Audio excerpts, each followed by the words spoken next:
The Kemp's ridley is the most critically endangered sea turtle species in the world, and Padre Island National Seashore is the most important Kemp's ridley nesting beach in the United States.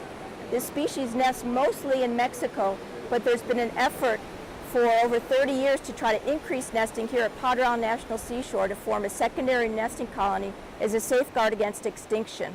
Normal procedure at Padre Island National Seashore is to incubate the eggs, to protect them from threats on the beach, various human-related and natural factors that could impact their survival there, and then to release the hatchlings.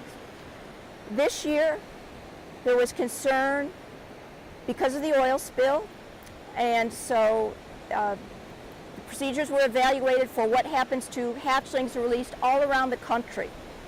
And what was decided was that hatchlings that emerge from beaches where there's oil on the beach or in waters immediately offshore from the beach, that those hatchlings or the nests will be translocated to a safer area for release.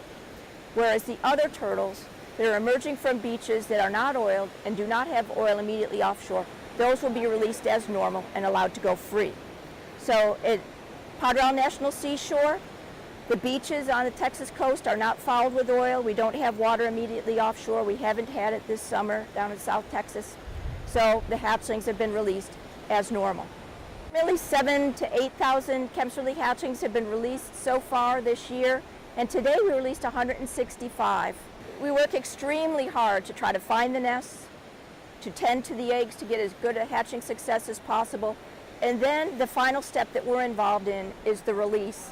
And we want to make sure that all the turtles that we put on the beach safely get into the water. So over our hatchling release crew and over the majority of the hatchlings on the beach, we have a net that would prevent the gulls from swooping down and taking any of the hatchlings on the beach. And then in the water, we station a few personnel, and they're there with poles that have little streamers, and that's just to deter the gulls from sweeping down and getting the turtles in those close waters. Holding hatchlings in captivity is called head starting or captive rearing, and there are concerns about potential impacts to the turtles from that captive rearing, impacts on their behavior after they're released.